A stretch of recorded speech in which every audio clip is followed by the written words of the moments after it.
ಹುಡುಕಾಟ ಪ್ರಾರಂಭಿಸಿದ್ದು within 2 hours ಒಳಗಡೆನೆ ಸೌಜನ್ಯ ಸಿಗ್ತಾಳೆ. ಆದ್ರೆ ಶವ ಆಗಿ ಅವಳ ಕೈಗಳನ್ನ ಅವಳದೇ ದುಪಟ್ಟ ಅಂಡ್ ID ಕಾರ್ಡ್ ಇಂದ ಮರಕ್ಕೆ ಕಟ್ಟಿರ್ತಾರೆ. And most brutal part is ಅವಳ ಯೋನಿ, ಅವಳ ಏನಿತ್ತ ಅದ್ರ ಒಳಗಡೆ 6 ಇಂಚ್ ಮಣ್ಣು ತುಂಬಿರ್ತಾರೆ. ಓ ಬಿಡಪ್ಪ, ನಮ್ ಪೊಲೀಸ್ ಅವ್ರಿಗೆ ತಮ್ಮ ಡ್ಯೂಟಿ ಮೇಲೆ ಎಷ್ಟೊಂದು ನಿಷ್ಠೆ ಇದೆ, ಒಂದೇ ದಿನದಲ್ಲಿ ಆರೋಪಿನ ಹಿಡಿದ್ಬಿಟ್ರಲ್ಲ ಅಂತ ಪೊಲೀಸ್ ಅವ್ರ ಮೇಲೆ ಫುಲ್ ಒಂಥರ ಹೊಗಳ್ತಾ ಇರ್ತಾರೆ.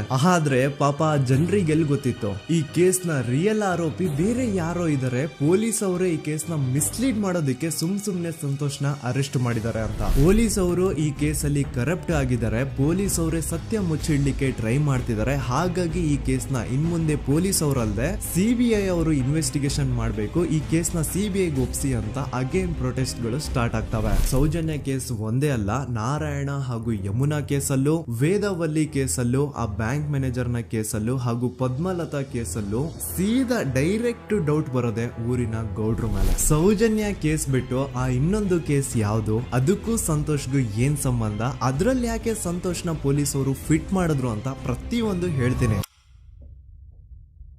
ನಾನು ಈ ಚಾನೆಲ್ ನ ಸ್ಟಾರ್ಟ್ ಮಾಡಿದಾಗಿಂದ one of the most requested video ಬಂದು ಸೌಜನ್ಯ ಕೇಸ್ ಬಗ್ಗೆ. ಸರಿ, ನಮ್ ದೂತ ಸಭೆಯ ಪ್ರಜೆಗಳು ಇಷ್ಟೊಂದು ಕೇಳ್ತಿದಾರಲ್ಲ, ಈ ಒಂದು ಕೇಸ್ ಬಗ್ಗೆ ವಿಡಿಯೋ ಮಾಡುವ ಅಂತ ಸೌಜನ್ಯ ಕೇಸ್ ಬಗ್ಗೆ ನಾನು ರಿಸರ್ಚ್ ಸ್ಟಾರ್ಟ್ ಮಾಡಿದೆ. ಅಂಡ್ ಟ್ರಸ್ಟ್ ಮೀ, ಎಷ್ಟೊಂದು ಕಾಂಪ್ಲೆಕ್ಸ್ ಈ ಒಂದು ಕೇಸ್ ಇದೆ ಅಂತಂದ್ರೆ ನನ್ ತಲೆನೇ ಕೆಟ್ಬಿಡ್ತು. ಬಟ್ ಡೋಂಟ್ ವರಿ, ನಿಮ್ಗಂತೂ ಪ್ರತಿ ಒಂದನ್ನ ತುಂಬಾ ಸಿಂಪಲ್ ಆಗಿ ಅರ್ಥ ಮಾಡಿಸ್ತೇನೆ. ಅನ್ಕೊಳ್ಳಿ, ಒಂದು ಊರು, ಆ ಊರಲ್ಲಿ ಒಂದು ಗೌಡ್ರ ಕುಟುಂಬ ಇದೆ. ಅಂಡ್ ಆ ಗೌಡ್ರ ಕುಟುಂಬ ತುಂಬಾನೇ ಪವರ್ಫುಲ್, ಲೈಕ್ ನಾವು ಮೂವೀಸ್ ಅಲ್ಲಿ ನೋಡ್ತೀವಲ್ಲ ಹಂಗೆ. ಸೊ ಗೌಡ್ರು ಊರು ಬಂದು ಧರ್ಮಸ್ಥಳ ಅಂತ, ಆ ಒಂದು ಊರಲ್ಲಿ ಇವ್ರಿಗೆ ಸಖತ್ ಕಂಟ್ರೋಲ್ ಇರುತ್ತೆ. ಈವನ್ ಅದೇ ಒಂದು ರೀಜನ್ ಅಲ್ಲಿ ಇರುವಂತಹ ಒಂದು ತುಂಬಾನೇ ಪಾಪ್ಯುಲರ್ ದೇವಸ್ಥಾನನು ಸಹ ಇವರೇ ಕಂಟ್ರೋಲ್ ಮಾಡ್ತಿರ್ತಾರೆ. ಆ ಒಂದು ದೇವಸ್ಥಾನ ಇಂದ ಈ ಗೌಡ್ರ ಕುಟುಂಬಕ್ಕೆ ಎಷ್ಟೊಂದು ದುಡ್ಡು ಬರ್ತಾ ಇರುತ್ತೆ ಅಂತಂದ್ರೆ, ಅದೇ ದುಡ್ಡಲ್ಲಿ ಇವರು ಬೇಜನ್ ಪ್ರೈವೇಟ್ ಪ್ರೈಮರಿ ಅಂಡ್ ಹೈಸ್ಕೂಲ್ಸ್ ನ ಸ್ಥಾಪನೆ ಮಾಡಿರ್ತಾರೆ, ಬೇಜನ್ ಪ್ರೈವೇಟ್ ಮೆಡಿಕಲ್ ಕಾಲೇಜಸ್ ಇರ್ತವೆ, ಅಂಡ್ ಬೇಜನ್ ಪ್ರೈವೇಟ್ ದೊಡ್ಡ ಹಾಸ್ಪಿಟಲ್ಸ್ ಇರ್ತವೆ. ಒಟ್ಟಲ್ಲಿ ಹೇಳ್ಬೇಕು ಅಂತಂದ್ರೆ ದುಡ್ಡಿನ ಸುರಿಮಳೆ ಇವ್ರಿಗೆ. ನೋಡಿ, ನಮ್ಮ ಭಾರತ ದೇಶದಲ್ಲಿ ಒಂದು ಕಾನೂನು ಇದೆ,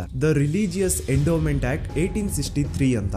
ಬೇಸಿಕಲಿ ಈ ಒಂದು ಕಾನೂನು ಏನ್ ಹೇಳುತ್ತೆ ಅಂತಂದ್ರೆ, ಭಾರತದಲ್ಲಿ ಯಾವ್ದೆಲ್ಲ ಹಿಂದೂ ಟೆಂಪಲ್ಸ್ ಇದಾವೋ ಅವೆಲ್ಲ ಗವರ್ಮೆಂಟ್ ಪ್ರಾಪರ್ಟಿ. ಆ ಹಿಂದೂ ಟೆಂಪಲ್ಸ್ ನ ಮ್ಯಾನೇಜ್ಮೆಂಟ್ ಎಲ್ಲ ಗವರ್ಮೆಂಟ್ ಕೈಗೆ ಹೋಗಿ ಗವರ್ಮೆಂಟ್ ಡಿಸೈಡ್ ಮಾಡುತ್ತೆ ಆ ಮ್ಯಾನೇಜ್ಮೆಂಟ್ ಅಲ್ಲಿ ಯಾರ್ ಕೆಲ್ಸಕ್ಕೆ ಇರಬೇಕು, ಯಾರ್ ಕೆಲ್ಸಕ್ಕೆ ಇರಬಾರ್ದು, ಅಂಡ್ ಆ ಟೆಂಪಲ್ ಇಂದ ಬರ್ತಿರುವಂತಹ ಡೊನೇಷನ್ ಅಮೌಂಟ್ ನ ಏನ್ ಮಾಡ್ಬೇಕು ಅಂತ. ಸೊ ಈ ಒಂದು ಕಾನೂನಿನ ಪ್ರಕಾರ ಗವರ್ಮೆಂಟ್ ಇಂಡಿಯಾದಲ್ಲಿ ಇರುವಂತಹ ಆಲ್ಮೋಸ್ಟ್ ಎಲ್ಲಾ ಹಿಂದೂ ಟೆಂಪಲ್ಸ್ ನ ತನ್ನ ಕಂಟ್ರೋಲ್ ಅಲ್ಲಿ ತಗೋತಾ ಇರ್ಬೇಕಾದ್ರೆ ಗವರ್ಮೆಂಟ್ ಅಫಿಷಿಯಲ್ಸ್ ಧರ್ಮಸ್ಥಳ ಶ್ರೀ ಮಂಜುನಾಥ ದೇವಸ್ಥಾನಕ್ಕೂ ರೀಚ್ ಔಟ್ ಮಾಡ್ತಾರೆ. ಅಂಡ್ ಆಗ ಇಷ್ಟು ದಿನ ಟೆಂಪಲ್ ನ ಕಂಟ್ರೋಲ್ ಮಾಡ್ತಿದ್ದಂತಹ ಆ ಗೌಡ್ರ ಕುಟುಂಬ ಏನ್ ಹೇಳುತ್ತೆ ಗೊತ್ತಾ, ಇಲ್ಲ ಇದು ಹಿಂದೂ ಟೆಂಪಲ್ ಅಲ್ಲ, ಇದು ಜೈನ್ ಫ್ಯಾಮಿಲಿಗೆ ಬಿಲಾಂಗ್ ಮಾಡುವಂತಹ ಒಂದು ಪ್ರೈವೇಟ್ ಟೆಂಪಲ್ ಅಂತ ಹೇಳ್ತಾರೆ. ನಾನು ಇಷ್ಟು ದಿನ ಧರ್ಮಸ್ಥಳ ಶ್ರೀ ಮಂಜುನಾಥ ದೇವಸ್ಥಾನ ಒಂದು ಹಿಂದೂ ಟೆಂಪಲ್ ಅಂತ ಅನ್ಕೊಂಡಿದ್ದೆ, ಆದ್ರೆ ಈಗಷ್ಟೇ ನನಗೂ ಗೊತ್ತಾಗಿದ್ದು ಇದು ಹಿಂದೂ ಟೆಂಪಲ್ ಅಲ್ಲ, ಇದು ಒಂದು ಜೈನ್ ಫ್ಯಾಮಿಲಿಗೆ ಬಿಲಾಂಗ್ ಮಾಡುವಂತಹ ಪ್ರೈವೇಟ್ ಜೈನ್ ಟೆಂಪಲ್ ಅಂತ.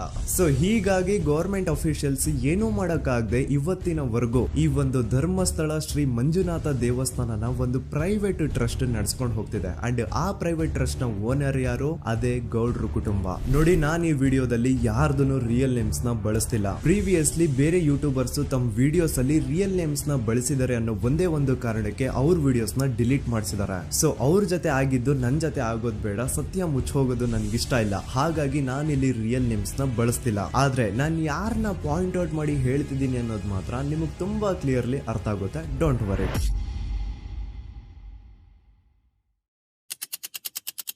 ದಿನಾಂಕ 9/10/2012. A very normal day for everyone except Soujanya. Dharmasthala ಹತ್ರ ಇರುವಂತಹ ಪಂಗಳ್ ಅನ್ನೋ ಒಂದು ಸಣ್ಣ ಹಳ್ಳಿಗೆ ಬಿಲಾಂಗ್ ಮಾಡುವಂತಹ ಸೌಜನ್ಯ ತುಂಬಾನೇ ಒಳ್ಳೆ ಹುಡುಗಿ. SDM ಕಾಲೇಜ್ ಆಫ್ ಉಜ್ರಿಯಲ್ಲಿ 2nd PUC ಓದ್ತಿದ್ದಂತಹ ಇವಳು ತುಂಬಾನೇ ಬ್ರೈಟ್ ಸ್ಟೂಡೆಂಟ್ ಕೂಡ. ಸೊ ಒಂದು ದಿನ ಅಂದ್ರೆ 9 ಅಕ್ಟೋಬರ್ 2012 ಬೆಳಿಗ್ಗೆ 7:30-8 ಗಂಟೆ ಹಾಗೆ ಆಸ್ ಯೂಶುವಲ್ ತನ್ನ ಕಾಲೇಜ್ ಹೋಗೋದಕ್ಕೆ ರೆಡಿ ಆಗ್ತಿರ್ತಾಳೆ. ಅವತ್ತು ಮಂಗಳವಾರದ ದಿನ ಅಂಡ್ ಅವತ್ತು ಲೋಕಲ್ ಫೆಸ್ಟಿವಲ್ ಬೇರೆ ಇರುತ್ತೆ, ಹೊಸ ಅಕ್ಕಿ ಅಂತ. ಈ ಒಂದು ಲೋಕಲ್ ಫೆಸ್ಟಿವಲ್ ದಿನ ಮನೆ ಒಳಗಡೆ ಏನೇ ಅಡುಗೆ ಮಾಡಿದ್ರು ಹೊಸ ಅಕ್ಕಿನೇ ಬಳಸಬೇಕು. ಸೊ ಹೊಸ ಅಕ್ಕಿ ತಂದು ಬ್ರೇಕ್ಫಾಸ್ಟ್ ನ ರೆಡಿ ಮಾಡೋಷ್ಟ್ರಲ್ಲಿ ಸೌಜನ್ಯ ಅವ್ರ ತಾಯಿ ತುಂಬಾ ಲೇಟ್ ಮಾಡ್ತಾರೆ. ಸೊ ಕಾಲೇಜ್ಗೆ ಲೇಟ್ ಆಗ್ತಿದೆ ಅಂತ ಈ ಸೌಜನ್ಯ ಟಿಫಿನ್ ಸಹ ಮಾಡದೆ ಹಾಗೆ ಹೋಗ್ತಾಳೆ. ಅವಳ ತಲೆಯಲ್ಲಿ ಏನಿತ್ತು ಅಂತಂದ್ರೆ, ಹೆಂಗೋ ಇವತ್ತು ಲೋಕಲ್ ಫೆಸ್ಟಿವಲ್ ಬೇರೆ ಇದೆ, ಹಾಗಾಗಿ ಮೇ ಬಿ ಕಾಲೇಜು ಬೇಗ ಬಿಡ್ಬೋದು, ಸೊ ಮಧ್ಯಾಹ್ನ ಡೈರೆಕ್ಟ್ ಮನೆಗೆ ಬಂದು ಊಟ ಬಿಡುವ ಅಂತ ಅವಳು ಅನ್ಕೊಂಡಿರ್ತಾಳೆ. ಆದ್ರೆ ಕಾಲೇಜ್ ಹೋಗಾದ್ಮೇಲೆ ಗೊತ್ತಾಗುತ್ತೆ ಅವತ್ತು ಅವಳಿಗೆ ಸ್ಪೆಷಲ್ ಕ್ಲಾಸಸ್ ಬೇರೆ ಇದೆ ಅಂತ.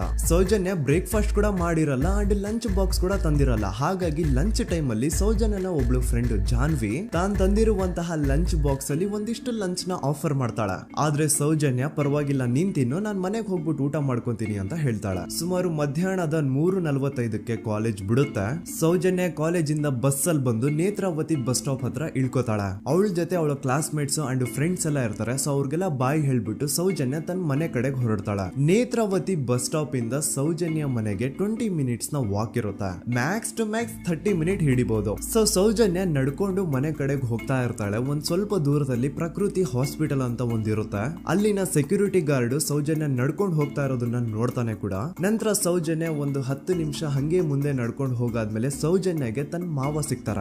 ಅವರು ಸೌಜನ್ಯನ ನೋಡಿ ಮಾತಾಡಿಸ್ತಾರೆ. ಯಾಕಮ್ಮ ಕಾಲೇಜಿಂದ ಇಷ್ಟು ಲೇಟ್ ಬರ್ತಿದ್ಯಾ ಅಂತ ಕೇಳ್ತಾರೆ. ಆಗ ಸೌಜನ್ಯ ಇಲ್ಲ ಮಾವ, ಕಾಲೇಜಲ್ಲಿ ಸ್ಪೆಷಲ್ ಕ್ಲಾಸ್ ಇತ್ತು ಹಾಗಾಗಿ ಲೇಟ್ ಆಗ್ಬಿಡ್ತು ಅಂತ ಹೇಳಿ ಒಂದೆರಡು ಮಾತಾಡಿಸಿ ನಂತರ ತನ್ನ ಮನೆ ಕಡೆ ತಾನು ಹೊರಡ್ತಾಳ. ಈಗ ಆ ಒಂದು ಪಾಯಿಂಟ್ ಇಂದ ಸೌಜನ್ಯಗೆ ತನ್ನ ಮನೆ ಹೋಗ್ಲಿಕ್ಕೆ 10 ನಿಮಿಷ ಬೇಕು. ಮ್ಯಾಕ್ಸ್ ಟು ಮ್ಯಾಕ್ಸ್ 20 ಮಿನಿಟ್ ಅನ್ಕೊಳ್ಳಿ. 3:45ಕ್ಕೆ ಕಾಲೇಜ್ ಬಿಟ್ರೆ ಅರೌಂಡ್ 4:30ಗೆ ಮನೇಲಿ ಇರ್ಬೇಕಾಗಿದ್ದು ಹುಡುಗಿ 6:30-7 ಗಂಟೆ ಆಗಿದ್ರು ಮನೆಗೆ ಸೇರಿರಲ್ಲ. ಸೊ ಮನೇಲಿ ಸೌಜನ್ಯ ಅವ್ರ ತಾಯಿಗೆ ಟೆನ್ಷನ್ ಸ್ಟಾರ್ಟ್ ಆಗುತ್ತೆ. ಏನಪ್ಪ ಈ ಹುಡುಗಿ ಎಷ್ಟೊತ್ತಾದ್ರೂ ಇನ್ನು ಮನೆಗ್ ಬಂದಿಲ್ವಲ್ಲ ಅಂತ. ಸೊ ಅವ್ರೇನ್ ಮಾಡ್ತಾರೆ, ಸೌಜನ್ಯ ಅವ್ರ ತಂದೆ ಕಾಲ್ ಮಾಡ್ಬಿಟ್ಟು ಹಿಂಗೆ 3:30-4 ಗಂಟೆಗೆ ಕಾಲೇಜಿಂದ ಮನೆಗ್ ಬರ್ತಿದ್ದಿದ್ ನಮ್ ಹುಡುಗಿ ಇವತ್ತು 7 ಗಂಟೆ ಆದ್ರೂ ಇನ್ನು ಮನೆಗ್ ಬಂದಿಲ್ಲ, ನೀವು ಸ್ವಲ್ಪ ಬೇಗ ಮನೆಗ್ ಬಂದು ವಿಚಾರಿಸಿ ಅಂತ ಗಾಬ್ರಿಲಿ ಹೇಳ್ತಾರೆ. ಸರಿ ಅಂತ ಸೌಜನ್ಯ ಅವ್ರ ತಂದೆ ಮನೆಗ್ ಬಂದ್ಬಿಟ್ಟು ಸೌಜನ್ಯನ ಫ್ರೆಂಡ್ಸ್ ಕ್ಲಾಸ್ ಮೇಟ್ಸ್ ಯಾರ್ದೆಲ್ಲ ಅವ್ರ ಹತ್ರ ನಂಬರ್ ಇರುತ್ತೋ ಅವ್ರಿಗೆಲ್ಲ ಕಾಲ್ ಮಾಡ್ಬಿಟ್ಟು ಸೌಜನ್ಯ ಬಗ್ಗೆ ಕೇಳ್ತಾರ.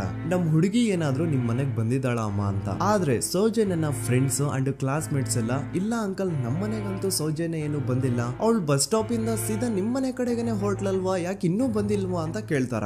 ಆಗ ಸೌಜನ್ಯ ಅವ್ರ ತಂದೆ ಇಲ್ಲಮ್ಮ ಬಂದಿಲ್ಲ ಹಾಗಾಗಿನೇ ಕಾಲ್ ಮಾಡಿರೋದು ಅಂತ ಹೇಳಿ ಕಾಲ್ ಕಟ್ ಮಾಡ್ತಾರ. ದೆನ್ ಸೌಜನ್ಯ ಅವ್ರ ತಂದೆ ಸೌಜನ್ಯ ಅವ್ರ ಮಾವ ಕಾಲ್ ಮಾಡ್ತಾರ. ಅಳಿಯ ಎಲ್ಲಿದ್ಯಾ, ನನ್ ಮಗಳು ಇನ್ನು ಮನೆಗ್ ಬಂದಿಲ್ಲ, ನೀನೇನಾದ್ರೂ ಅವಳನ್ನ ನೋಡ್ದ ಅಂತ ಕೇಳ್ತಾರ. ಆ ಕಡೆಯಿಂದ ಅವರು ಸೌಜನ್ಯನ ಮಾವ ಹೇಳ್ತಾರೆ, ನಾನ್ ನೋಡ್ದೆ 4:15 ಹಾಗೆ ಆ ಹುಡುಗಿ ಕಾಲೇಜಿಂದ ಬರ್ಬೇಕಾದ್ರೆ ನನಗ್ ಕಾಣಿಸಿದ್ಲು, ನಾನ್ ಸ್ವಲ್ಪ ಮಾತಾಡ್ದೆ ಅವಳ ಹತ್ರ, ಅದಾದ್ಮೇಲೆ ಅವಳು ಮನೆ ಕಡೆ ಹೋದ್ಲಲ್ಲ, ಯಾಕೆ ಇನ್ನೂ ಬಂದಿಲ್ವಾ ಅಂತ ಅವರೇ ಉಲ್ಟಾ ಕ್ವಶನ್ ಕೇಳ್ತಾರ. ಈ ಕಡೆ ಸೌಜನ್ಯ ಅವ್ರ ತಂದೆ ಇಲ್ಲ 7 ಗಂಟೆ ಆದ್ರೂ ಮಗು ಇನ್ನು ಮನೆಗ್ ಬಂದಿಲ್ಲ, ನಮ್ಗೆ ಯಾಕೋ ತುಂಬಾ ಗಾಬರಿ ಆಗ್ತಿದೆ, ನೀನೊಂದ್ ಕೆಲ್ಸ ಮಾಡು ನಮ್ಮವ್ರನ್ನೆಲ್ಲ ಸೇರ್ಸು ಎಲ್ರೂ ಸೇರಿ ಹುಡುಕುವ ಅವಳನ್ನ ಅಂತ ಸುಮಾರು ರಾತ್ರಿ 7 ಗಂಟೆಯಿಂದ ಹಿಡಿದು 11 ಗಂಟೆವರೆಗೂ ಸೌಜನ್ಯನ ಮನೆಯವರು ಅಂಡ್ ಊರಿನ ಜನ 200-300 ಜನ ಸೇರ್ಕೊಂಡು ಸೌಜನ್ಯನ ಹುಡುಕ್ತಾರೆ. ಆದ್ರೆ ಸೌಜನ್ಯನ ಒಂದು ಸುಳಿವು ಸಿಗಲ್ಲ. ಸೊ ಕೊನೆಗೆ ಸಹಾಯ ಕೇಳ್ತಾ ರಾತ್ರಿ 11 ಗಂಟೆ ಹಾಗೆ ಸೌಜನ್ಯನ ತಂದೆ ತಾಯಿ ಅಂಡ್ ಊರಿನ ಜನ ಎಲ್ಲ ಬೆಳ್ತಂಗಡಿ ಪೊಲೀಸ್ ಸ್ಟೇಷನ್ ಹತ್ರ ಹೋಗ್ತಾರ. ಅಲ್ಲಿ ಪೊಲೀಸ್ ಅವ್ರ ಹತ್ರ ಕಾಲೇಜ್ ಹೋಗಿದ್ ನಮ್ ಹುಡುಗಿ ಇಷ್ಟೊತ್ತಾದ್ರೂ ಇನ್ನು ಮನೆಗ್ ಬಂದಿಲ್ಲ,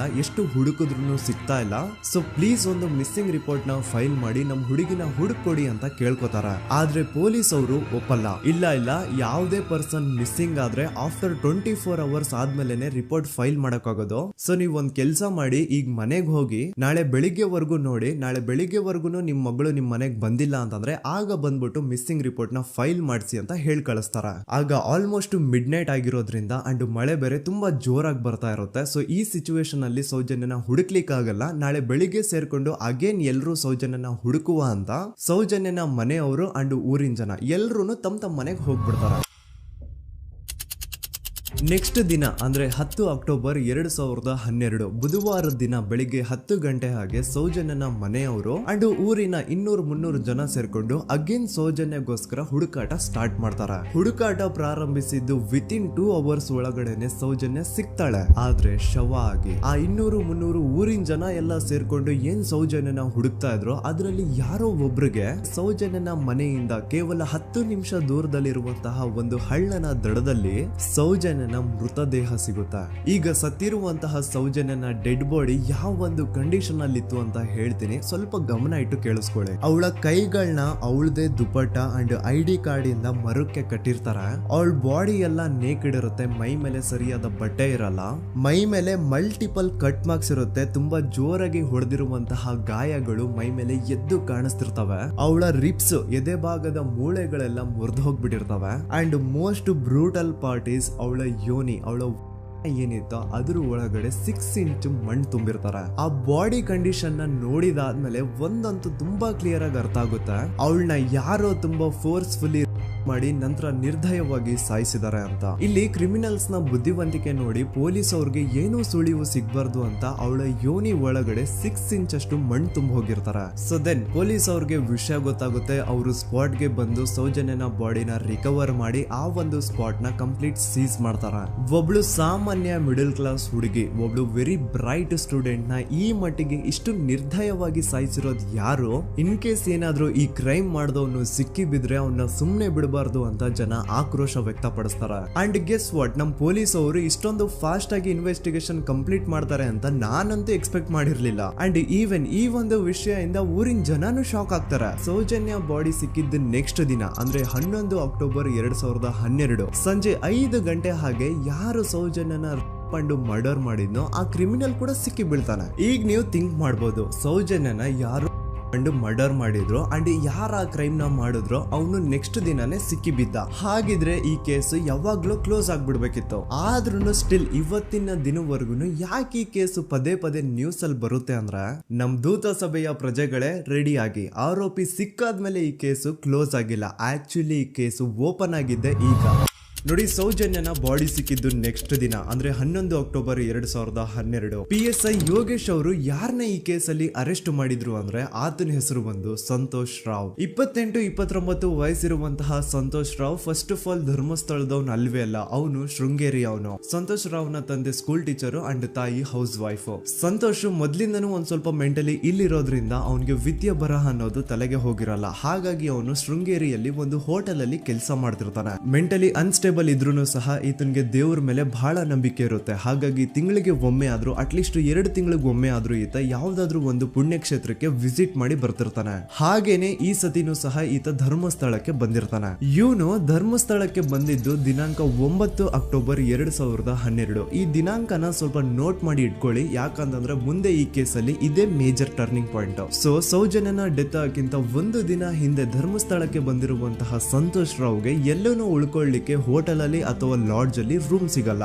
ರೀಸನ್ ಇಷ್ಟೇ, ಸಂತೋಷ್ ರಾವ್ ನೋಡ್ಲಿಕ್ಕೆ ಸ್ವಲ್ಪ ಮೆಂಟಲಿ ಅನ್ಸ್ಟೇಬಲ್ ಪರ್ಸನ್ ತರ ಇರ್ತಾನೆ. ಅವನ ಅವತಾರ, ಅವನ ವೇಷಭೂಷಣ ಅಷ್ಟು ಸರಿ ಇರಲ್ಲ. ಹಾಗಾಗಿ ಇವನ್ಗೆ ಯಾವುದೇ ಒಂದು ಹೋಟೆಲ್ ಅಲ್ಲಿ ಅಥವಾ ಲಾಡ್ಜ್ ಅಲ್ಲಿ ಎಲ್ಲಿನೂ ರೂಮ್ ಸಿಗಲ್ಲ. ಸೊ ಉಳ್ಕೊಳ್ಳೋಕೆ ಜಾಗ ಸಿಗದೆ ಇವನೇನ್ ಮಾಡ್ತಾನೆ, ಅಲ್ಲೇ ಹತ್ರದಲ್ಲಿರುವಂತಹ ಬಾಹುಬಲಿ ಬೆಟ್ಟಕ್ಕೆ ಹೋಗಿ ಅಲ್ಲಿರುವಂತಹ ಬಾಹುಬಲಿ ಸ್ಟ್ಯಾಚ್ಯೂ ಹತ್ರನೇ ಆಶ್ರಯ ತಗೊಳ್ತಾನೆ. ಅಂಡ್ 1-2 ದಿನ ಅವನು ಅಲ್ಲೇ ಉಳ್ಕೋತಾನೆ ಕೂಡ. ಡೇ ಟೈಮ್ ಅಲ್ಲಿ ಧರ್ಮಸ್ಥಳಕ್ಕೆ ಬಂದು ಧರ್ಮಸ್ಥಳ ಶ್ರೀ ಮಂಜುನಾಥ ದೇವಸ್ಥಾನದಲ್ಲಿದ್ದು ಅಲ್ಲೇ ಪ್ರಸಾದ ಊಟ ಎಲ್ಲ ಮಾಡಿ ನಂತರ ನೈಟ್ ಆಗ್ತಿದ್ದಂಗೆ ಬಾಹುಬಲಿ ಬೆಟ್ಟಕ್ಕೆ ಹೋಗಿ ಆ ಸ್ಟ್ಯಾಚ್ಯೂ ಹತ್ರನೇ ಮಲ್ಕೊಳ್ತಿರ್ತಾನೆ. ಸೊ ಒಂದು ದಿನ ಅಂದ್ರೆ 11 ಅಕ್ಟೋಬರ್ 2012 ಸಂಜೆ 5 ಗಂಟೆ ಹಾಗೆ ಈ ಸಂತೋಷ್ ರಾವ್ ತನ್ನ ಪಾಡಿಗೆ ತಾನು ಆ ಬೆಟ್ಟದ ಮೇಲೆ ಕೂತ್ಕೊಂಡು ಸೀನರೀಸ್ ನ ಎಂಜಾಯ್ ಮಾಡ್ತಾ ಇರಬೇಕಾದ್ರೆ ಯಾರೋ ಅದೇ ಊರಿನ 5 ಜನ ಕಿಡಿಗೇಡಿಗಳು ಬಂದು ಇವನ್ ಹತ್ರ ಜಗಳ ತೆಗಿತಾರ. ಈ 5 ಜನ ಯಾರು ಅಂತ ನಂತರ ಹೇಳ್ತೇನೆ. ಸೊ ಈ 5 ಜನ ಕಿಡಿಗೇಡಿಗಳು ಸಂತೋಷ್ ರಾವ್ ಹತ್ರ ಜಗಳ ತೆಗೆದು ಅವನ್ನ ಅವಾಚ್ಯ ಶಬ್ದಗಳಿಂದ ಬೈದು ಅವನ್ನ ಹೊಡೆದು, ಅಷ್ಟೇ ಸಾಲದೆ ಆ 5 ಜನ ಸಂತೋಷ್ ರಾವ್ನ ಪೊಲೀಸ್ ಸ್ಟೇಷನ್ಗೆ ಎಳ್ಕೊಂಡ್ ಬಂದು ಇವನು ನಾವು ಬಾಹುಬಲಿ ಬೆಟ್ಟಕ್ಕೆ ಅಂತ ಹೋಗಿದ್ರೆ ಅಲ್ಲಿ ನಮ್ಮ ಮೇಲೆ ಅಟ್ಯಾಕ್ ಮಾಡ್ದ, ಇವ್ನು ನೋಡ್ಲಿಕ್ಕೂ ಸಹ ಒಳ್ಳೆ ಸೈಕೋ ಕಿಲ್ಲರ್ ಇದ್ದಂಗಿದಾನೆ, ನಮ್ಗೆ ಯಾಕೋ ನಿನ್ನೆ ನಮ್ಮ ಊರಲ್ಲಿ ನಡೆದಿರುವಂತಹ ಘಟನೆ ಆ ಸೌಜನ್ಯನ ಮರ್ಡರ್ ಇವನೇ ಮಾಡಿದಾನೆ ಅಂತ ಡೌಟ್ ಬರ್ತಿದೆ ಅಂತ ಆ 5 ಜನ ಕಿಡಿಗೇಡಿಗಳು ಸಂತೋಷ್ ರಾವ್ನ ಪೊಲೀಸ್ ಅವ್ರ ಹತ್ರ ಹಾಕೊಡ್ತಾರ. ಅಂಡ್ ಪೊಲೀಸ್ ಅವ್ರು ಕೂಡ ಎಂತವ್ರು ನೋಡಿ, ಯಾರೋ 5 ಜನ ಕಿಡಿಗೇಡಿಗಳು ಬಂದು ಇವನೇ ಕೊಲೆ ಮಾಡಿದಾನೆ ಅಂತ ಹೇಳಿದ ತಕ್ಷಣ ಹಿಂದೆ ಮುಂದೆ ಕ್ರಾಸ್ ಚೆಕ್ ಮಾಡದೆ ಸಂತೋಷ್ ರಾವ್ನ ಅರೆಸ್ಟ್ ಮಾಡಿ ಸೌಜನ್ಯ ಕೇಸ್ ನ ಆರೋಪಿ ಸಿಕ್ಕಿದಾನೆ ಅಂತ ಎಲ್ಲಾ ಕಡೆ ಘೋಷಣೆ ಮಾಡ್ಬಿಡ್ತಾರ. ಜನರಿಗೆ ಈ ಕಡೆ ಒಂಥರ ನೆಮ್ಮದಿ, ಓ ಬಿಡಪ್ಪ ನಮ್ ಪೊಲೀಸ್ ಅವ್ರಿಗೆ ತಮ್ಮ ಡ್ಯೂಟಿ ಮೇಲೆ ಎಷ್ಟೊಂದು ನಿಷ್ಠೆ ಇದೆ, ಒಂದೇ ದಿನದಲ್ಲಿ ಆರೋಪಿನ ಹಿಡಿದ್ಬಿಟ್ರ ಅಂತ ಪೊಲೀಸ್ ಅವ್ರ ಮೇಲೆ ಫುಲ್ ಒಂಥರ ಹೊಗಳ್ತಾ ಇರ್ತಾರೆ. ಆದ್ರೆ ಪಾಪ ಜನರಿಗೆ ಎಲ್ಲಿ ಗೊತ್ತಿತ್ತು ಈ ಕೇಸ್ ನ ರಿಯಲ್ ಆರೋಪಿ ಬೇರೆ ಯಾರೋ ಇದಾರೆ, ಪೊಲೀಸ್ ಅವರೇ ಈ ಕೇಸ್ ನ ಮಿಸ್ಲೀಡ್ ಮಾಡೋದಕ್ಕೆ ಸುಮ್ನೆ ಸಂತೋಷ್ ನ ಅರೆಸ್ಟ್ ಮಾಡಿದ್ದಾರೆ ಅಂತ. ಸೊ ಸಂತೋಷ್ ರಾವ್ ಒಂದು ಹುಡುಗಿಯ ರೇಪ್ ಅಂಡ್ ಮರ್ಡರ್ ಕೇಸ್ ಅಲ್ಲಿ ಅರೆಸ್ಟ್ ಆಗಿದ್ದಾನೆ ಅನ್ನೋ ವಿಷಯ ಸಂತೋಷ್ ನ ತಾಯಿಗೆ ಗೊತ್ತಾದಾಗ ಅವ್ರ ಪಾಪ ನೋವಲ್ಲಿ ಕುರ್ಗಿ ಸಾಯ್ತಾರ. ಅಂಡ್ ಇನ್ನು ಅವ್ರ ತಂದೆ ಒಂದು ಕಡೆ ಪಾಪ ಹೆಂಡತಿನ ಕಳ್ಕೊಂಡಿರುವಂತಹ ನೋವು, ಇನ್ನೊಂದು ಕಡೆ ಮಗ ನೋಡಿದ್ರೆ ಯಾವ್ದೋ ಫಾಲ್ಸ್ ಕೇಸ್ ಅಲ್ಲಿ ಅರೆಸ್ಟ್ ಆಗಿದ್ದಾನೆ. ಈ ಕಡೆ ಕೇಸ್ ನ ಇನ್ವೆಸ್ಟಿಗೇಷನ್ ನಡೀತಾ ಇದೆ. ಅಂಡ್ ಇಲ್ಲಿ ನಾನು PSI ಯೋಗೇಶ್ ಅವ್ರ ಬಗ್ಗೆ ಅಂತೂ ಮೆನ್ಷನ್ ಮಾಡ್ಲೇಬೇಕು. ಈ ಪೊಲೀಸ್ ಆಫೀಸರು ಗೊತ್ತಿದ್ದು ಈ ತಪ್ಪನ ಮಾಡಿದ್ರು ಅಥವಾ ಗೊತ್ತಿಲ್ದೇನೆ ಈ ತಪ್ಪನ ಮಾಡಿದ್ರು ನನ್ಗಂತೂ ಗೊತ್ತಿಲ್ಲ. ಸೊ ಇವ್ರು ಏನ್ ಮಾಡ್ತಾರೆ ಅಂತಂದ್ರೆ, ಸೌಜನ್ಯನ ಬಾಡಿನ ಪೋಸ್ಟ್ ಮಾರ್ಟಮ್ ಗೆ ಕಳಿಸಿದಾಗ ಡಾಕ್ಟರ್ಸ್ ಹಂಗೋ ಹಿಂಗೋ ಮಾಡಿ ಇಂದ ಕೆಲವೊಂದು ಸ್ಪರ್ಮ್ ನ ಸ್ಯಾಂಪಲ್ಸ್ ಕಲೆಕ್ಟ್ ಮಾಡ್ತಾರೆ. ಅದನ್ನ ಅವರು PSI ಯೋಗೇಶ್ ಗೆ ಕೊಟ್ಟು ಇದನ್ನ ವಿತಿನ್ 72 ಅವರ್ಸ್ ಒಳಗಡೆ ಇನ್ನೊಂದು ಲ್ಯಾಬ್ ಗೆ ಸಬ್ಮಿಟ್ ಮಾಡಿ ಅಂತ ತುಂಬಾ ಕ್ಲಿಯರ್ ಆಗಿ ಹೇಳ್ತಾರೆ. ಆದ್ರೆ PSI ಯೋಗೇಶ್ ಆ ಸ್ಪರ್ಮ್ ಸ್ಯಾಂಪಲ್ಸ್ ನ ವಿತಿನ್ 72 ಅವರ್ಸ್ ಒಳಗಡೆ ಲ್ಯಾಬ್ ಕಳ್ಸೋದಿರ್ಲಿ, ಅದನ್ನ 12 ದಿನ ಆದ್ಮೇಲೆ ಲ್ಯಾಬ್ ಕಳಿಸ್ತಾರೆ. ಅಷ್ಟೊತ್ತಿಗೆ ಆಲ್ರೆಡಿ ಆ ಸ್ಪರ್ಮ್ ಸ್ಯಾಂಪಲ್ಸ್ ಗೆಲ್ಲ ಫಂಗಸ್ ಹಿಡಿದು ಅದು ಅನ್ಫಿಟ್ ಫಾರ್ ಟೆಸ್ಟಿಂಗ್ ಅಂತ ಬರುತ್ತೆ. ಈಗ ನೀವೇ ಹೇಳಿ, ಎಂತ ಡಂಬೆಸ್ಟ್ ಪರ್ಸನ್ ಪೊಲೀಸ್ ಆಫೀಸರ್ ಆಗಿದ್ರು ಅವನ ಹತ್ರ ಒಂದು ಮರ್ಡರ್ ಕೇಸ್ ಬಂದಾಗ ಅವನ ಹತ್ರ ಇರೋ ಮೇನ್ ಸಾಕ್ಷಿನೇ, ಮೇನ್ ಎವಿಡೆನ್ಸ್ ಆ ಹುಡುಗಿಯ ಇಂದ ಕಲೆಕ್ಟ್ ಆಗುವಂತಹ ಸ್ಪರ್ಮ್ ಸ್ಯಾಂಪಲ್ಸ್. ಸೊ ಅದನ್ನ ಮೊದಲು ಲ್ಯಾಬ್ ಕಳಿಸಿ ಅದನ್ನ ಐಡೆಂಟಿಫೈ ಮಾಡೋದು ಪೊಲೀಸ್ ಅವರ ಫಸ್ಟ್ ಡ್ಯೂಟಿ.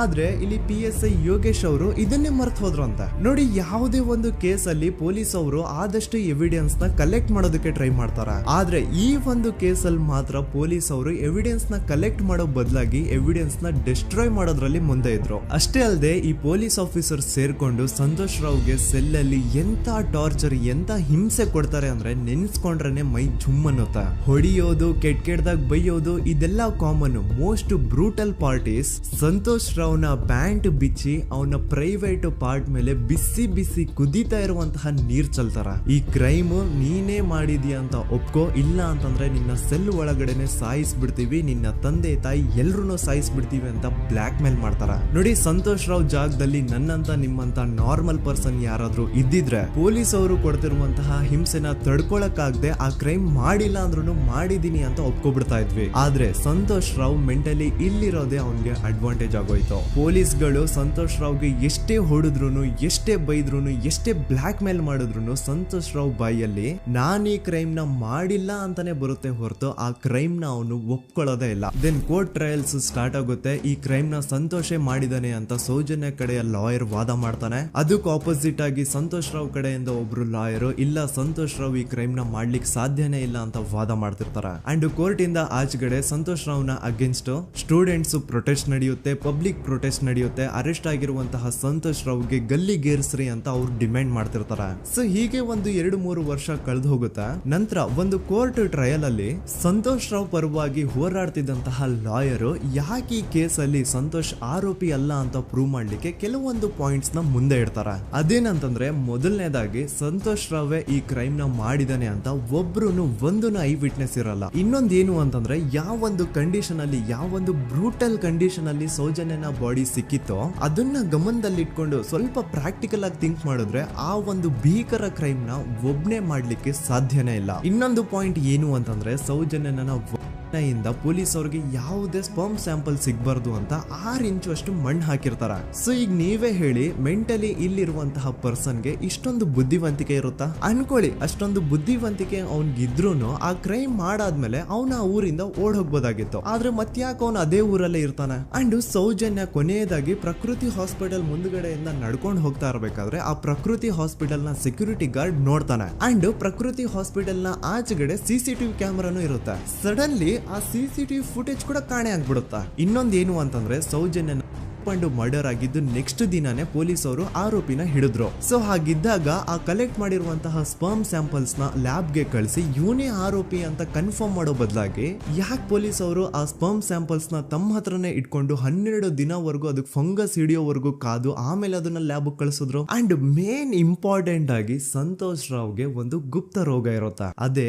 ಫಿಮೋಸಿಸ್ ಅಂತ. ಈ ಕಾಯಿಲೆ ಏನು ಅಂತ ನಾನು ಈ ವಿಡಿಯೋದಲ್ಲಿ ಡೀಟೇಲ್ಡ್ ಆಗಿ ಎಕ್ಸ್ಪ್ಲೈನ್ ಮಾಡ್ಲಿಕ್ಕೆ ಆಗಲ್ಲ. ಜಸ್ಟ್ ತಿಳ್ಕೊಳ್ಳಿ, ಈ ಒಂದು ಕಾಯಿಲೆ ಇರೋರು ಇಂಟಿಮಸಿ ಮಾಡ್ಲಿಕ್ಕೆ ಆಗಲ್ಲ. ಇನ್ ಕೇಸ್ ಮಾಡಿದ್ರು ಅವರು ಸುಖ ಅಲ್ಲ ನರಕ ಕಾಣ್ತಾರ. ಸೊ ಇಷ್ಟೆಲ್ಲ ವ್ಯಾಲಿಡ್ ಪಾಯಿಂಟ್ಸ್, ಇಷ್ಟೆಲ್ಲ ಫ್ಯಾಕ್ಟ್ಸ್ ಕಣ್ ಮುಂದೆ ಇರ್ಬೇಕಾದ್ರೆ ಸ್ಟಿಲ್ ಪೊಲೀಸ್ ಅವರು ಯಾಕೆ ಈ ಕ್ರೈಮ್ ನ ಸಂತೋಷ್ ರಾವೇ ಮಾಡಿದಾನೆ ಅಂತ ಇವನ್ ಹಿಂದೆ ಬಿದ್ದಿದ್ದಾರೆ.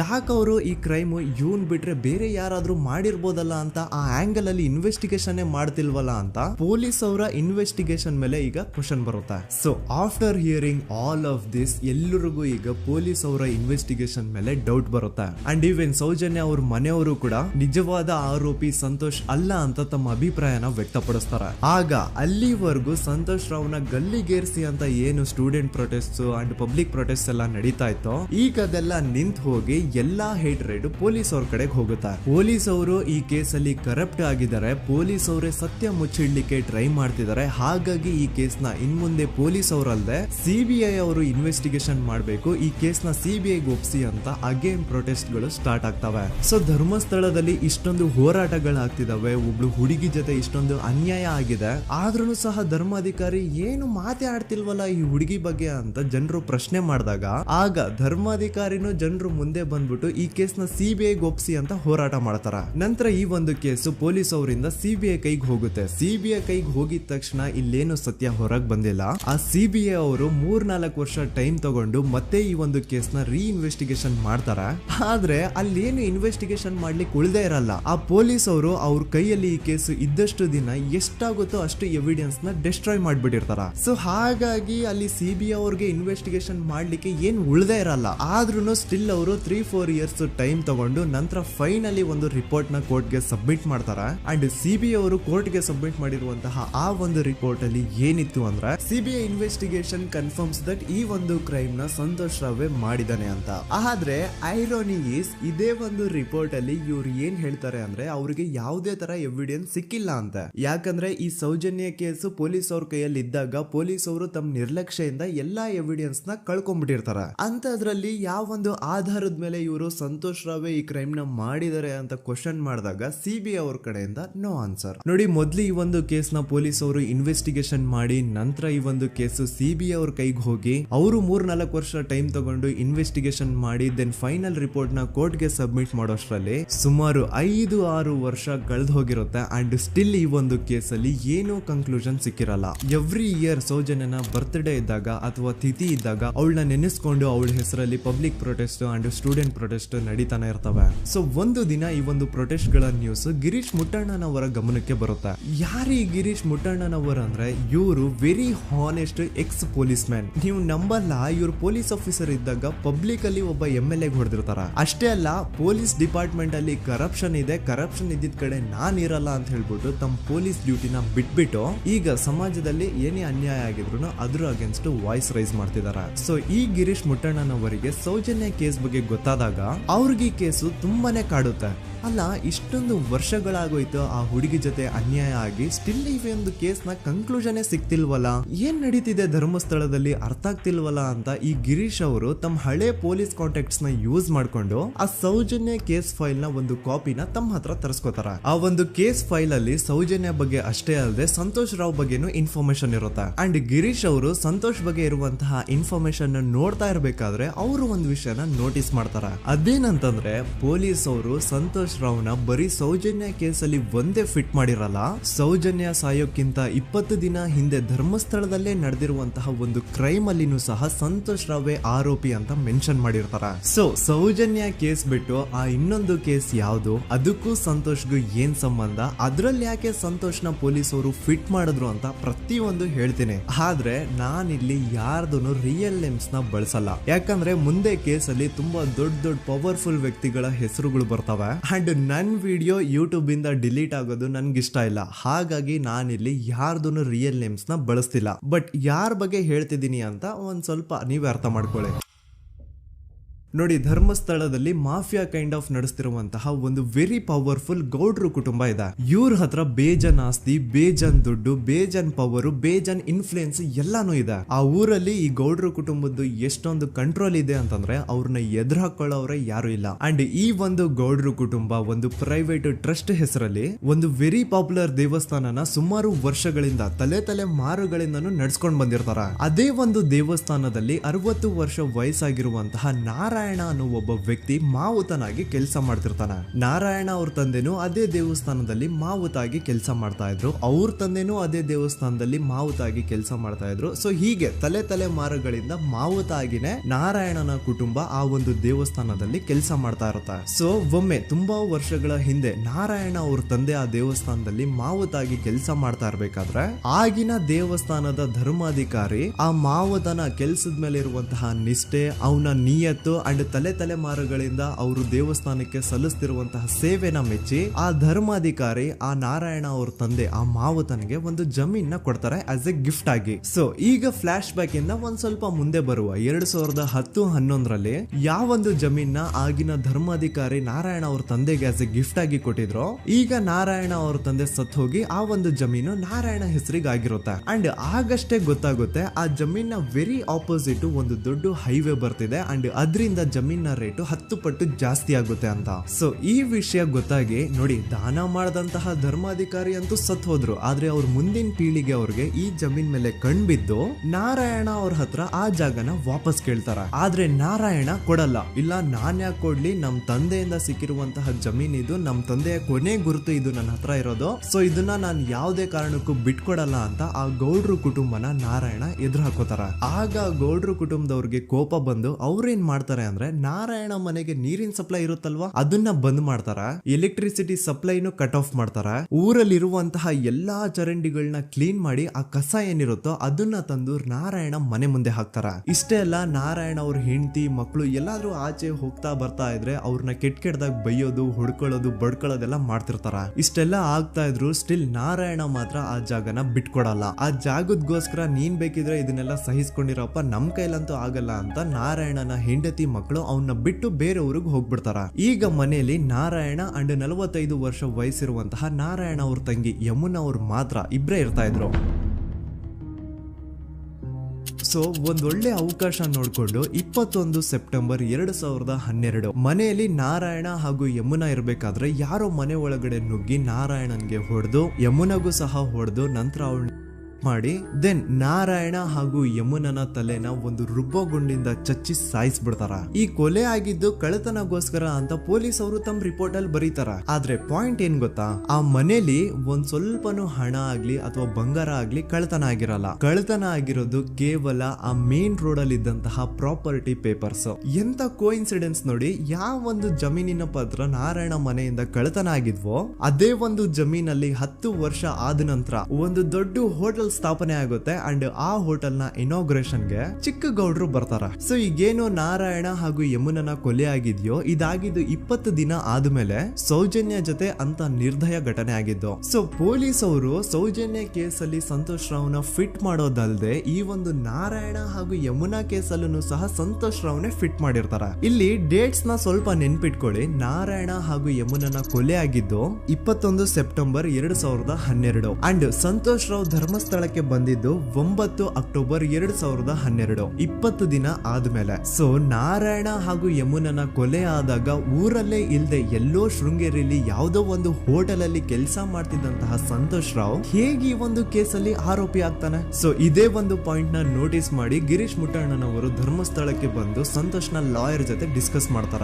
ದೆನ್ ಫೈನಲಿ ಏನೋ ತಪ್ಪು ಮಾಡದೆ ಸುಳ್ಳು ಆರೋಪಗಳಿಂದ ಕರಪ್ಟ್ ಪೊಲೀಸ್ ಆಫೀಸರ್ಸ್ ನ ಮಿಸ್ಲೀಡಿಂಗ್ ಇನ್ವೆಸ್ಟಿಗೇಷನ್ ಇಂದ ಸಂತೋಷ್ ರಾವ್ ತನ್ನ ಜೀವನದ 8-10 ವರ್ಷನ ಜೈಲಲ್ಲಿ ಕಳೆದು ಫೈನಲಿ ರಿಲೀಸ್ ಆಗ್ತಾನೆ. ಒಂಥರ ಈ ಕೇಸಿಂದ ಸಂತೋಷ್ ರಾವ್ನ ಇಡೀ ಲೈಫೇ ಸ್ಪಾಯ್ಲ್ ಆಗೋಯ್ತು. ಈಗ ಸಂತೋಷ್ ರಾವ್ ರಿಯಲ್ ಆರೋಪಿ ಅಲ್ಲ ಅಂತ ಕೋರ್ಟ್ ಅಲ್ಲಿ ಪ್ರೂವ್ ಆಯ್ತು. ಹಾಗಿದ್ರೆ ರಿಯಲ್ ಆರೋಪಿ ಯಾರು? ಪೊಲೀಸ್ ಅವರು ಯಾಕೆ ಕೇಸಲ್ಲಿ ಇಷ್ಟೊಂದು ಅನ್ಫೇರ್ ಇನ್ವೆಸ್ಟಿಗೇಷನ್ ಮಾಡಿದ್ರು? ಯಾರ ರಿಯಲ್ ಹೆಸರನ್ನ ಮುಚ್ಚಿಡ್ಲಿಕ್ಕೆ ಪೊಲೀಸ್ ಆಫೀಸರ್ಸ್ ಈ ಒಂದು ಕೇಸಲ್ಲಿ ಸಂತೋಷ್ ರಾವ್ನ ಸಿಗ್ಹಾಕ್ಸಿದ್ರು? ಇದೆಲ್ಲ ಥಿಂಕ್ ಮಾಡ್ತಾ ಹೋದ್ರೆ ನೋಡಿ ಆ ಊರಲ್ಲಿ ಆ ಪೊಲೀಸ್ ಆಫೀಸರ್ಸ್ಗೆ ಲಂಚ ಕೊಡೋಷ್ಟು, ಒಂದು ಪೊಲೀಸ್ ಇನ್ವೆಸ್ಟಿಗೇಷನ್ ನ ಸ್ಟಾಪ್ ಮಾಡೋಷ್ಟು ಅಥವಾ ಇನ್ವೆಸ್ಟಿಗೇಷನ್ ನ ಮಿಸ್ಲೀಡ್ ಮಾಡೋಷ್ಟು ಇನ್ಫ್ಲುಯೆನ್ಸ್ ಆಗ್ಲಿ, ಪವರ್ ಆಗ್ಲಿ ಅಥವಾ ಮನಿ ಆಗ್ಲಿ ಊರಿನ ಗೌಡ್ರು ಹತ್ರ ಮಾತ್ರ ಇದ್ದಿದ್ದು. ಸೊ ಈಗ ಸಂಶಯದ ಮುಳ್ಳು ಗೌಡ್ರು ಕಡೆ ತಿರುಗುತ್ತಾ. ನೋಡಿ ಪೊಲೀಸ್ ಅವರು ಸುಮ್ನೆ ಸಂತೋಷ್ ರಾವ್ನ ನಾರಾಯಣ ಹಾಗೂ ಯಮುನಾ ಕೇಸಲ್ಲಿ ಫಿಟ್ ಮಾಡಿದ್ರು. ಈಗ ಆ ಒಂದು ಕೊಲೆ ಪ್ರಕರಣಕ್ಕೂ ಸಂತೋಷ್ ರಾವ್ಗೂ ಏನು ಸಂಬಂಧನ ಇರ್ಲಿಲ್ಲ. ಹಂಗೆ ಥಿಂಕ್ ಮಾಡಿ ನಾರಾಯಣ ಸತ್ರೆ ಅಥವಾ ಅವನ ತಂಗಿ ಯಮುನಾ ಸತ್ರೆ ಯಾರಿಗ ಅಡ್ವಾಂಟೇಜ್ ಆಗುತ್ತೆ? ಊರಿನ ಗೌಡ್ರಿಗೆ, ಯಾಕಂದ್ರೆ ಅವ್ರಿಗ ಜಮೀನ್ ಸಿಗುತ್ತಾ. ಸೊ ಈಗ ನಾರಾಯಣ ಹಾಗೂ ಯಮುನಾ ಕೇಸಲ್ಲಿ ಸಂತೋಷ್ ರಾವ್ ಆರೋಪಿ ಅಲ್ಲ ಅಂತ ಪ್ರೂವ್ ಆದ್ಮೇಲೆ ಹಾಗಿದ್ರೆ ಆ ಕೊಲೆ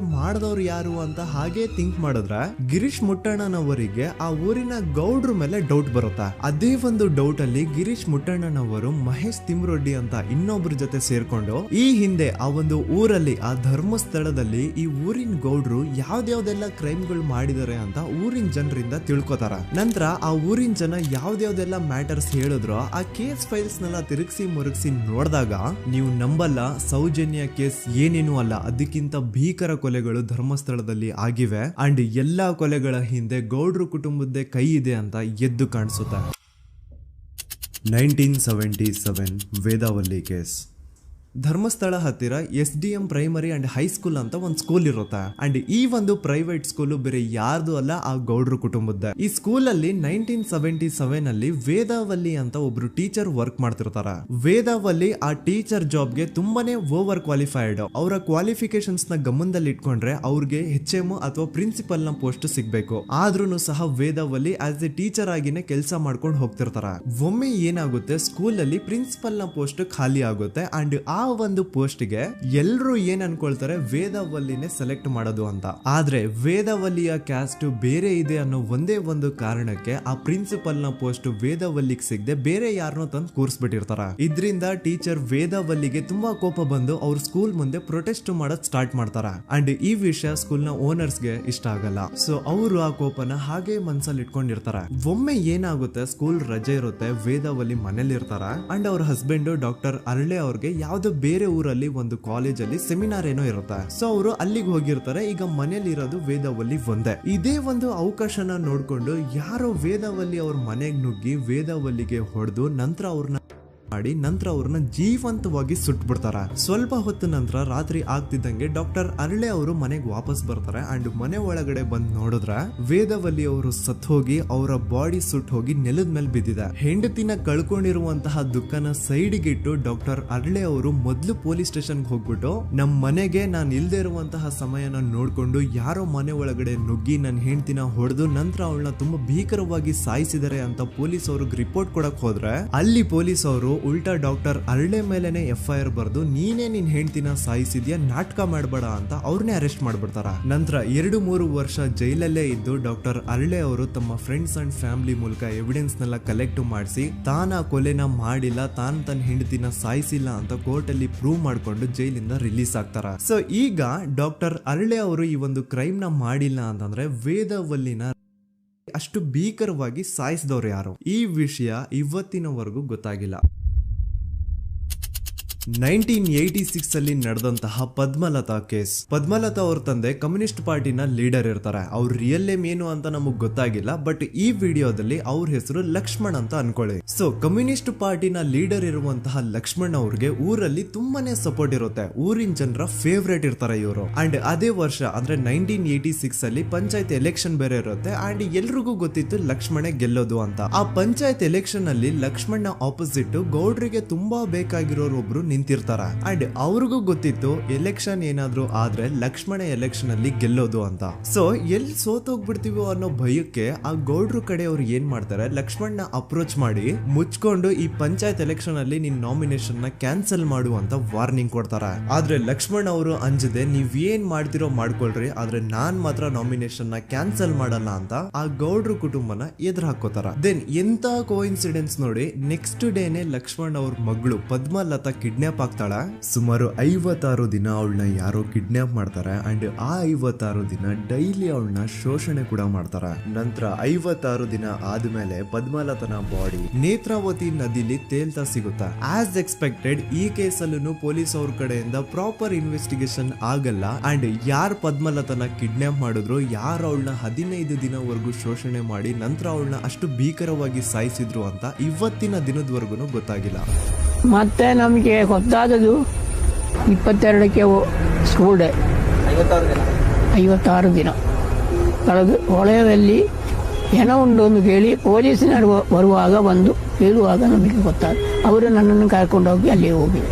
ಇನ್ನೊಂದು ಲಾಸ್ಟ್ ಕೇಸ್ ಇದೆ, ಇದು ಅರ್ಲಿ 2000 ಅಲ್ಲಿ ನಡೆದಿರೋದು. ಇವ್ರದ್ದು ಅಷ್ಟಾಗಿ ಡೀಟೇಲ್ಸ್ ನಾನು ಹೇಳಲ್ಲ, ಜಸ್ಟ್ ಮೇಲ್ ಹೇಳ್ತೀನಿ. 2000 ಇಸ್ವಿಯಲ್ಲಿ ಧರ್ಮಸ್ಥಳದಲ್ಲಿ 2 ಫಿನಾನ್ಸ್ ಬ್ಯಾಂಕ್ ಇರ್ತಾವೆ. ಒಂದು ಅಗೇನ್ ರಿಯಲ್ ನೇಮ್ ತಗೊಳ್ಳೋದು ಬೇಡ, ಲೈಕ್ ಜಸ್ಟ್ ಸಹಕಾರ ಗ್ರಾಮೀಣ ಬ್ಯಾಂಕ್ ಅನ್ಕೊಳ್ಳಿ. ಅಂಡ್ ಇನ್ನೊಂದು ಬಂದ್ಬಿಟ್ಟು SDM ಫೈನಾನ್ಸ್ ಪ್ರೈವೇಟ್ ಲಿಮಿಟೆಡ್. ಈ SDM ಫೈನಾನ್ಸ್ ಪ್ರೈವೇಟ್ ಲಿಮಿಟೆಡ್ ಬಂದು ಗೌಡ್ರು ಕುಟುಂಬ ಅವ್ರಿಗೆ ಸೇರಿದ್ದು. ಆ ಕಡೆ ಇವ್ರ ಆಪೋಸಿಟ್ ಏನದು ಗ್ರಾಮೀಣ ಬ್ಯಾಂಕ್ ಇತ್ತು, ಅದರಲ್ಲಿ ಒಬ್ಬ ಮ್ಯಾನೇಜರು ಬಡವ್ರಿಗೆ ಸಹಾಯ ಆಗ್ಲಿ ರೈತರಿಗೆ ಸಹಾಯ ಆಗ್ಲಿ ಅಂತ ತುಂಬಾ ಕಡಿಮೆ ಬಡ್ಡಿಗೆ ಲೋನ್ ಕೊಡ್ತಿರ್ತಾನೆ. ಇದರಿಂದಾಗಿ ಧರ್ಮಸ್ಥಳದಲ್ಲಿ ಆಲ್ಮೋಸ್ಟ್ ಎಲ್ಲಾ ಕಸ್ಟಮರ್ಸ್ ಆ ಗ್ರಾಮೀಣ ಬ್ಯಾಂಕ್ ಕಡೆಗೆ ಹೋಗ್ತಿರ್ತಾರ.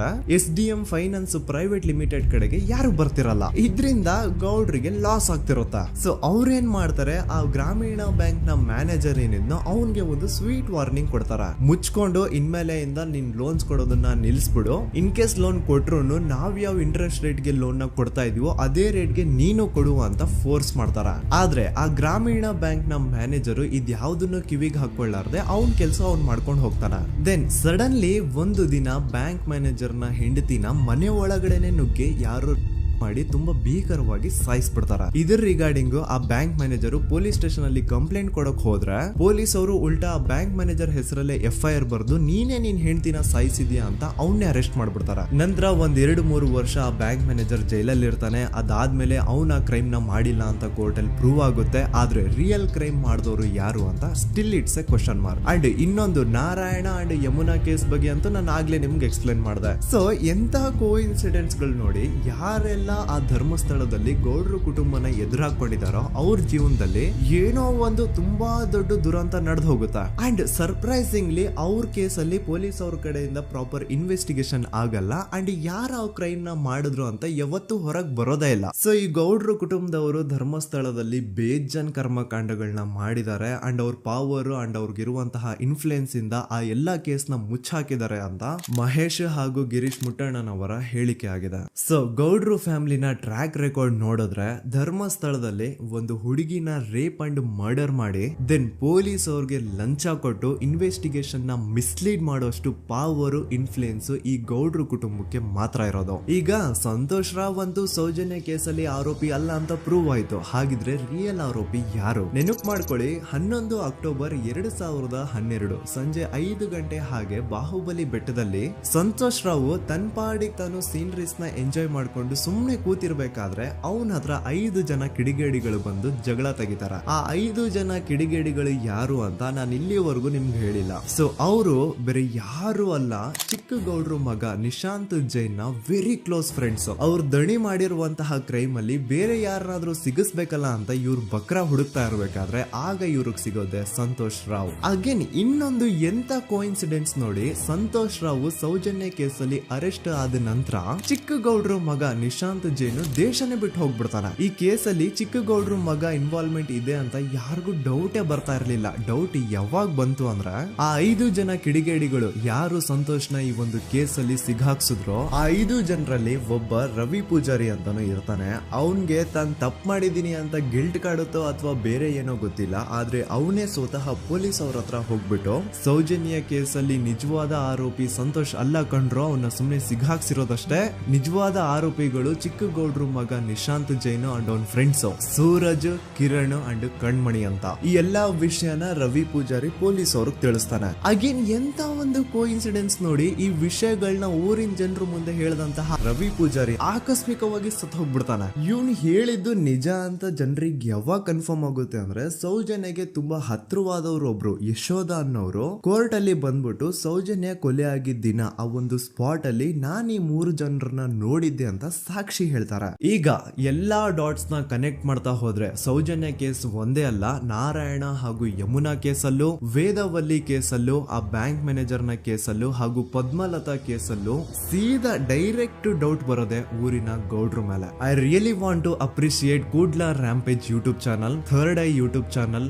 ಗಿರೀಶ್ ಮುಟ್ಟಣ್ಣನವರು ಸರ್ ಹಾಗೂ ಮಹೇಶ್ ಅವರು ಅಂಡ್ ಆಲ್ ಅದರ್ಸ್. ಇವರ ಕಾನ್ಸ್ಟೆಂಟ್ ಎಫರ್ಟ್ಸ್ ಇಂದಾನೆ ಸತ್ಯ ಏನಂತ 1 by 1 ಹೊರಗೆ ಬರ್ತಿದೆ and they are trying their level best to catch real criminals. At present Soujanya case ಬಗ್ಗೆ ಅಪ್ಡೇಟ್ ಏನು ಅಂತಂದ್ರೆ ಹೈಕೋರ್ಟ್ ವರೆಗೂ ಈ ಒಂದು ಕೇಸ್ ಹೋಗಿದೆ ಅಂಡ್ ಈ ಕೇಸಲ್ಲಿ ಈಗ ಇನ್ನೊಮ್ಮೆ ಮತ್ತೆ ಫ್ರೆಶ್ ಆಗಿ ರೀಇನ್ವೆಸ್ಟಿಗೇಷನ್ ಸ್ಟಾರ್ಟ್ ಆಗಬೇಕು ಅಂತ ಹೋರಾಟ ನಡೀತಿದೆ. ಸದುತ ಪ್ರಜೆಗಳೇ, ಇದಾಗಿತ್ತು ಸೌಜನ್ಯ ಕೇಸ್ ಬಗ್ಗೆ ನಮ್ಮ ಒಂದು ಡೀಟೇಲ್ಡ್ ವಿಡಿಯೋ. ಈ ವಿಡಿಯೋದಲ್ಲಿ ನನ್ನಿಂದ ಎಲ್ಲಾದ್ರೂ ಏನಾದ್ರೂ ಚಿಕ್ಕ ಪುಟ್ಟ ಇನ್ಫಾರ್ಮೇಶನ್ ಮಿಸ್ ಆಗಿದ್ರೆ ಅಥವಾ ಮಿಸ್ಟೇಕ್ ಆಗಿದ್ರೆ ಅದನ್ನ ದಯವಿಟ್ಟು ಕಮೆಂಟ್ ಸೆಕ್ಷನ್ ಅಲ್ಲಿ ಹೈಲೈಟ್ ಮಾಡಿ. ಈ ವಿಡಿಯೋ ಯಾವಾಗ ಯೂಟ್ಯೂಬ್ ಇಂದ ಡಿಲೀಟ್ ಆಗುತ್ತೋ ನನ್ಗಂತೂ ಗೊತ್ತಿಲ್ಲ. ಸೊ ಪ್ಲೀಸ್ ಆದಷ್ಟು ಬೇಗ ಇದನ್ನ ಎಲ್ಲಾ ಕಡೆ ಶೇರ್ ಮಾಡಿ. ಓಕೆ ಪ್ರಜೆಗಳೇ, ಇವತ್ತಿಗಿಷ್ಟು ಸಾಕು ಅನ್ಕೊಳ್ತೀನಿ. ನಾನು ನಿಮ್ಮ ದೂತ ಸಮೀರ್ MD. ಮತ್ತೆ ಸಿಗ್ತೀನಿ ನೆಕ್ಸ್ಟ್ ವಿಡಿಯೋದಲ್ಲಿ.